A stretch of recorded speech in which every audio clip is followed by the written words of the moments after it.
Chapter 14. Secrets. Joe was very busy in the garret, for the October days began to grow chilly, and the afternoons were short.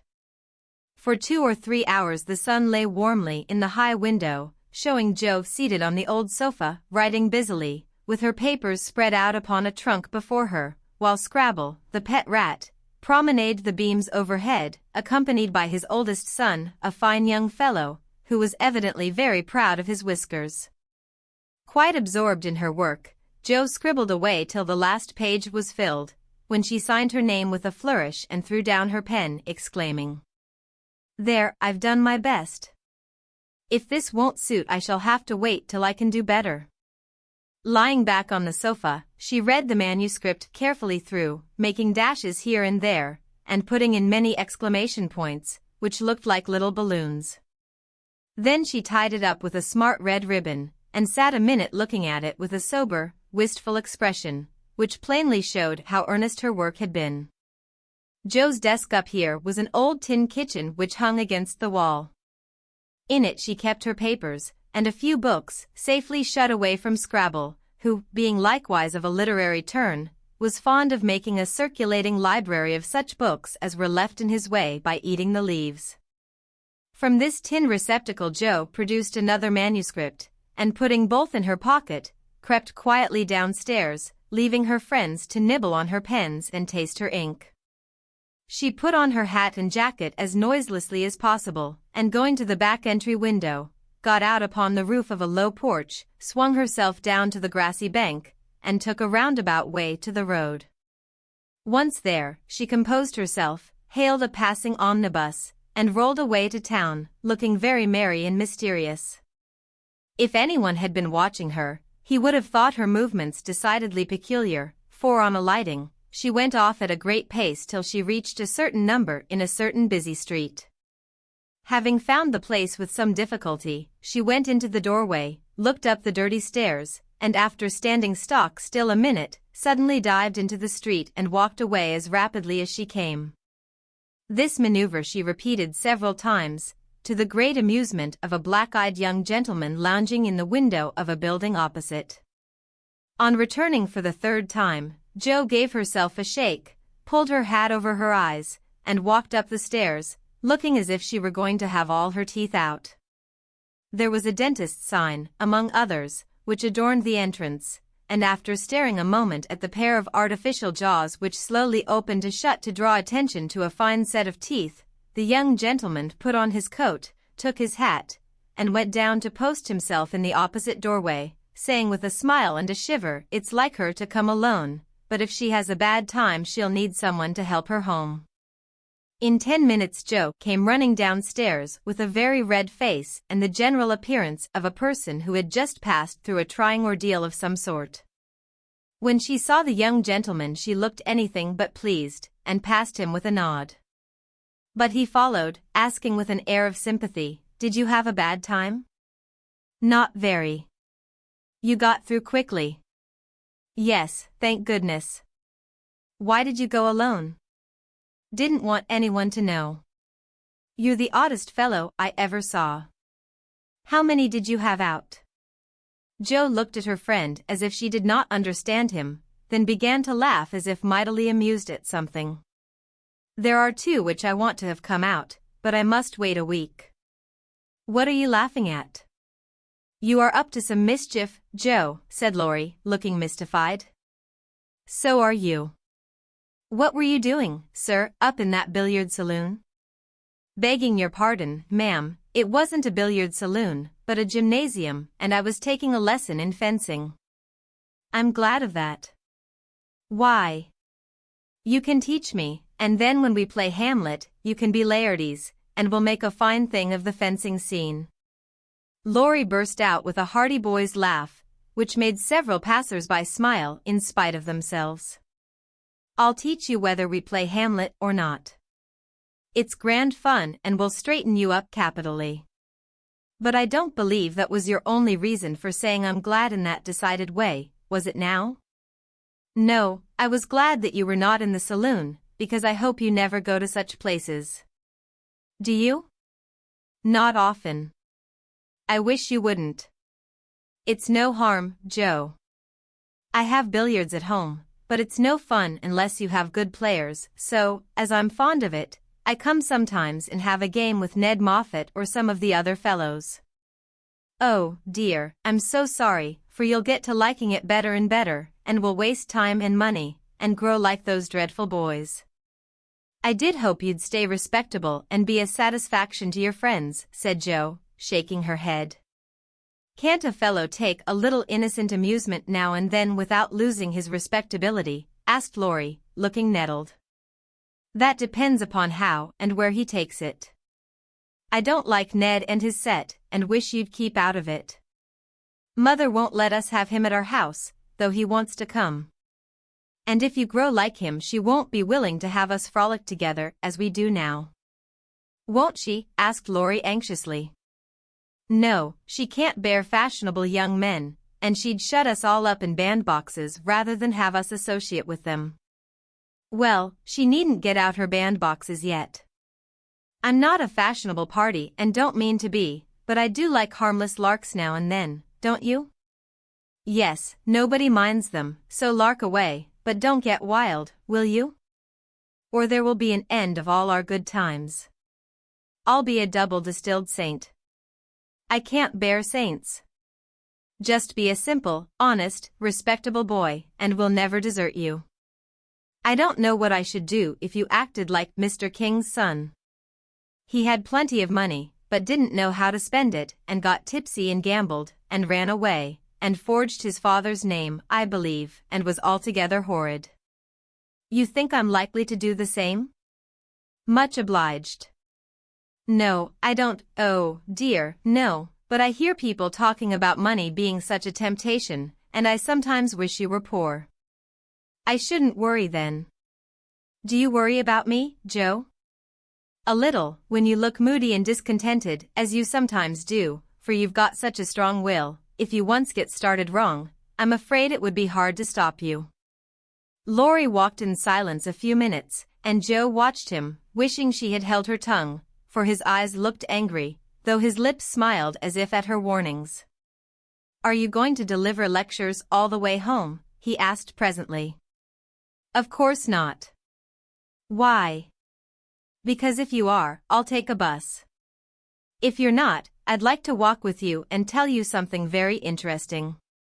I won't preach any more, and I'd like to hear the news immensely. Very well, then, come on. It's a secret, and if I tell you, you must tell me yours. I haven't got any, began Joe, but stopped suddenly, remembering that she had. You know you have, you can't hide anything, so up and fess, or I won't tell, cried Laurie. Is your secret a nice one? Oh, isn't it? All about people you know, and such fun. You ought to hear it, and I've been aching to tell it this long time. Come, you begin. You'll not say anything about it at home, will you? Not a word. And you won't tease me in private? I never tease. Yes, you do. You get everything you want out of people. I don't know how you do it, but you are a born wheedler. Thank you. Fire away. Well, I've left 2 stories with a newspaperman, and he's to give his answer next week, whispered Joe in her confidante's ear. Hurrah for Miss March, the celebrated American authoress, cried Laurie, throwing up his hat and catching it again, to the great delight of 2 ducks, 4 cats, 5 hens, and half a dozen Irish children, for they were out of the city now. Hush. It won't come to anything, I dare say, but I couldn't rest till I had tried, and I said nothing about it because I didn't want anyone else to be disappointed. It won't fail. Why, Joe, your stories are works of Shakespeare compared to half the rubbish that is published every day. Won't it be fun to see them in print, and shan't we feel proud of our authoress? Joe's eyes sparkled, for it is always pleasant to be believed in, and a friend's praise is always sweeter than a dozen newspaper puffs. Where's your secret? Play fair, Teddy, or I'll never believe you again, she said, trying to extinguish the brilliant hopes that blazed up at a word of encouragement. I may get into a scrape for telling, but I didn't promise not to, so I will, for I never feel easy in my mind till I've told you any plummy bit of news I get. I know where Meg's glove is. Is that all? Said Joe, looking disappointed, as Laurie nodded and twinkled with a face full of mysterious intelligence. It's quite enough for the present, as you'll agree when I tell you where it is. Tell, then. Laurie bent and whispered 3 words in Joe's ear, which produced a comical change. She stood and stared at him for a minute, looking both surprised and displeased, then walked on, saying sharply, "How do you know?" "Saw it." "Where?" "Pocket." "All this time?" "Yes, isn't that romantic?" "No, it's horrid." "Don't you like it?" "Of course I don't." "It's ridiculous, it won't be allowed." "My patience." "What would Meg say?" "You are not to tell anyone." "Mind that." "I didn't promise." "That was understood, and I trusted you." "Well, I won't for the present, anyway, but I'm disgusted and wish you hadn't told me. I thought you'd be pleased." "At the idea of anybody coming to take Meg away?" "No, thank you." "You'll feel better about it when somebody comes to take you away." "I'd like to see anyone try it," cried Joe fiercely. "So should I," and Laurie chuckled at the idea. "I don't think secrets agree with me. I feel rumpled up in my mind since you told me that," said Joe rather ungratefully. "Race down this hill with me, and you'll be all right," suggested Laurie. No one was in sight, the smooth road sloped invitingly before her, and finding the temptation irresistible, Joe darted away, soon leaving hat and comb behind her and scattering hairpins as she ran. Laurie reached the goal first and was quite satisfied with the success of his treatment, for his Atlanta came panting up with flying hair, bright eyes, ruddy cheeks, and no signs of dissatisfaction in her face. "I wish I was a horse, then I could run for miles in this splendid air, and not lose my breath. It was capital, but see what a guy it's made me." "Go, pick up my things, like a cherub, as you are," said Joe, dropping down under a maple tree, which was carpeting the bank with crimson leaves. Laurie leisurely departed to recover the lost property, and Joe bundled up her braids, hoping no one would pass by till she was tidy again. But someone did pass, and who should it be but Meg, looking particularly ladylike in her state and festival suit, for she had been making calls. "What in the world are you doing here?" she asked, regarding her disheveled sister with well-bred surprise. "Getting leaves," meekly answered Joe, sorting the rosy handful she had just swept up. "And hairpins," added Laurie, throwing half a dozen into Joe's lap. "They grow on this road, Meg, so do combs and brown straw hats." "You have been running, Joe. How could you?" "When will you stop such romping ways?" said Meg reprovingly, as she settled her cuffs and smoothed her hair, with which the wind had taken liberties. "Never till I'm stiff and old and have to use a crutch. Don't try to make me grow up before my time, Meg. It's hard enough to have you change all of a sudden. Let me be a little girl as long as I can." As she spoke, Joe bent over the leaves to hide the trembling of her lips, for lately she had felt that Margaret was fast getting to be a woman, and Laurie's secret made her dread the separation which must surely come some time and now seemed very near. He saw the trouble in her face and drew Meg's attention from it by asking quickly, "Where have you been calling, also fine?" "At the gardener's, and Sally has been telling me all about Belle Moffat's wedding. It was very splendid, and they have gone to spend the winter in Paris. Just think how delightful that must be." "Do you envy her, Meg?" said Laurie. "I'm afraid I do." "I'm glad of it," muttered Joe, tying on her hat with a jerk. "Why?" asked Meg, looking surprised. "Because if you care much about riches, you will never go and marry a poor man," said Joe, frowning at Laurie, who was mutely warning her to mind what she said. "I shall never go and marry anyone," observed Meg, walking on with great dignity while the others followed, laughing, whispering, skipping stones, and behaving like children, as Meg said to herself, though she might have been tempted to join them if she had not had her best dress on. For a week or two, Jo behaved so queerly that her sisters were quite bewildered. She rushed to the door when the postman rang, was rude to Mr. Brooke whenever they met, would sit looking at Meg with a woebegone face, occasionally jumping up to shake and then kiss her in a very mysterious manner. Laurie and she were always making signs to one another, and talking about spread eagles till the girls declared they had both lost their wits.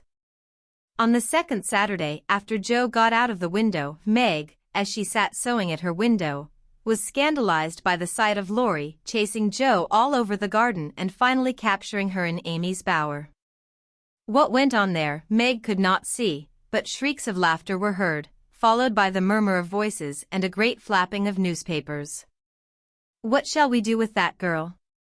She never will behave like a young lady," sighed Meg, as she watched the race with a disapproving face. "I hope she won't. She is so funny and dear as she is," said Beth, who had never betrayed that she was a little hurt at Jo's having secrets with anyone but her. "It's very trying, but we never can make her comme il faut," added Amy, who sat making some new frills for herself, with her curls tied up in a very becoming way, two agreeable things that made her feel unusually elegant and ladylike. In a few minutes Jo bounced in, laid herself on the sofa, and affected to read. "Have you anything interesting there?" asked Meg, with condescension. "Nothing but a story, won't amount to much, I guess," returned Jo, carefully keeping the name of the paper out of sight. "You'd better read it aloud. That will amuse us and keep you out of mischief," said Amy in her most grown-up tone. "What's the name?" asked Beth, wondering why Jo kept her face behind the sheet. "The Rival Painters." "That sounds well. Read it," said Meg. With a loud hem and a long breath, Jo began to read very fast. The girls listened with interest, for the tale was romantic and somewhat pathetic, as most of the characters died in the end. "I like that about the splendid picture," was Amy's approving remark, as Jo paused. "I prefer the lovering part. Viola and Angelo are two of our favorite names, isn't that queer?" said Meg, wiping her eyes, for the lovering part was tragical. "Who wrote it?" asked Beth, who had caught a glimpse of Jo's face.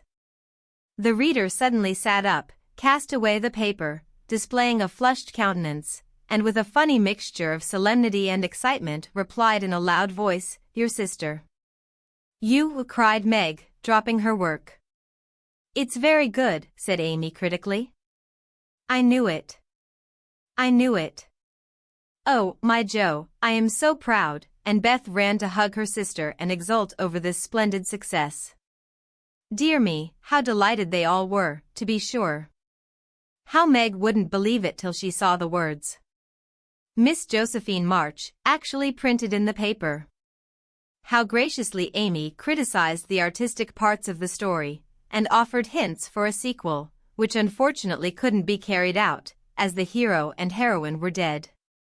How Beth got excited, and skipped and sang with joy. How Hannah came in to exclaim, "Sakes alive, well I never," in great astonishment at that Jo's doin's. How proud Mrs. March was when she knew it. How Jo laughed, with tears in her eyes, as she declared she might as well be a peacock and done with it, and how the spread eagle might be said to flap his wings triumphantly over the house of March, as the paper passed from hand to hand. "Tell us about it. When did it come? How much did you get for it? What will father say? Won't Laurie laugh?" cried the family, all in one breath as they clustered about Jo, for these foolish, affectionate people made a jubilee of every little household joy. "Stop jabbering, girls, and I'll tell you everything," said Jo, wondering if Miss Burney felt any grander over her Evelina than she did over her rival painters. Having told how she disposed of her tales, Jo added, "And when I went to get my answer, the man said he liked them both, but didn't pay beginners, only let them print in his paper, and noticed the stories. It was good practice, he said, and when the beginners improved, anyone would pay. So I let him have the 2 stories, and today this was sent to me, and Laurie caught me with it and insisted on seeing it, so I let him. And he said it was good, and I shall write more, and he's going to get the next paid for, and I am so happy, for in time I may be able to support myself and help the girls." Jo's breath gave out here, and wrapping her head in the paper, she bedewed her little story with a few natural tears, for to be independent and earn the praise of those she loved were the dearest wishes of her heart, and this seemed to be the first step toward that happy end.